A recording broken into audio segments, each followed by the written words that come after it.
আজকে আমরা শিখব একটা বাজারে গিয়ে আমরা কি কি কিনি এবং কি কি আমরা পড়ি। আমরা বাজারে গেলে সবার প্রথমে চয়েস করি সুপারমার্কেট অথবা একটা দোকান।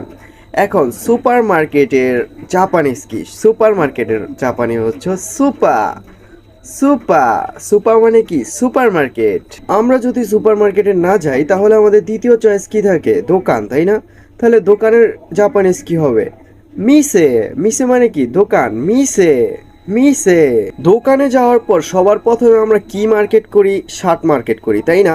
তাহলে শার্টের জাপানিজ কি হবে? সাতসু। সাতসু মানে শার্ট। সাতসু।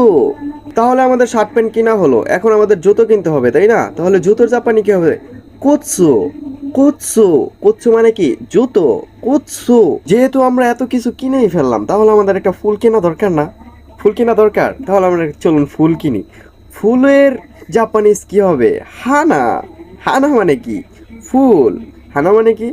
ফুল। তাহলে আমরা একটা ফুল কিনি। হানা। আচ্ছা, তাহলে আমরা এত কিছু কিনেই ফেললাম, এখন এটা উপহার দেওয়া উচিত না? একজনকে আমরা উপহার দিব, এখন উপহারের জাপানি কি হবে? পুরে জেন্ত। পুরে জেন্ত। পুরে জেন্ত মানে কি? উপহার। পুরে জেন্ত। এখন আমাদের কি করতে হবে? উপহারটা একটা ব্যাগে নিতে হবে। এখন ব্যাগের জাপানিজ কি হবে? কাবান। কাবান মানে কি? ব্যাগ। কাবান। কাবান মানে কি? ব্যাগ। সবকিছু যেহেতু নিয়ে ফেললাম, এখন আমাদের মানি ব্যাগ থেকে টাকা দিতে হবে, তাই না? তাহলে মানি ব্যাগের জাপানি কি হবে? সাইফু। সাইফু মানে কি? ব্যাগ। সাইফু। সাইফু। মানি ব্যাগ বের করলাম, এখন কি দোকানদারে টাকা দিতে হবে না? তাহলে টাকার জাপানিজ কি হবে? ওকানে।